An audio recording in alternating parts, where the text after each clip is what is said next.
নমস্কাৰ। আজি আমি এই ভিডিঅ'খন আমাৰ নিজৰ কাৰণে বনোৱা নাই, আমি খিংখিং খেতিয়কসকলৰ কাৰণে এই ভিডিঅ'খন বনাইছোঁ। গতিকে যদি কোনোবাই আপোনালোকে চাই আছে তেনেহ'লে সম্পূৰ্ণ ভিডিঅ'খন অলপ চাব আৰু যিমান পাৰে অলপ শ্বেয়াৰ কৰিব।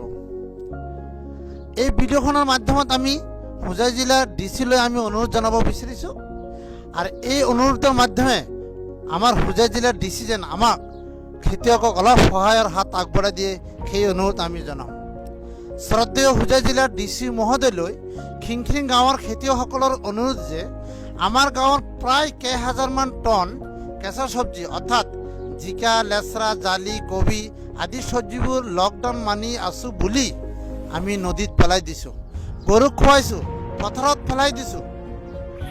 এই খেতিয়কবোৰে বিভিন্ন গোটৰ পৰা টকা ঋণ লৈ, বিভিন্ন মানুহৰ পৰা টকা ঋণ লৈ এই খেতি পথাৰ কৰিছিলে, কিন্তু দেখা গ'ল বৰ্তমানে চব্জি বেছি অলপ টকা ইনকাম কৰাৰ সময়, এইটো সময়ত লকডাউন মানিবলৈ বাধ্য, চৰকাৰৰ নিৰ্দেশ আমি মানিবলৈ বাধ্য।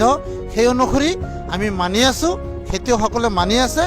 গতিকে আমি চৰকাৰৰ অনুৰোধ জনাম, চৰকাৰে আমাৰ খেতিয়কসকলৰ চব্জিবোৰ উচিত মূল্যত ক্ৰয় কৰি খেতিয়কসকলক সহায়ৰ হাত যেন আগবঢ়াই দিয়ে। আমাৰ খেতিয়কৰ চব্জিবোৰ উচিত মূল্যত ক্ৰয় কৰি খেতিয়কক সহায়ৰ হাত আগবঢ়াবলৈ আমি ডিচি মহোদয়লৈ অনুৰোধ জনালোঁ।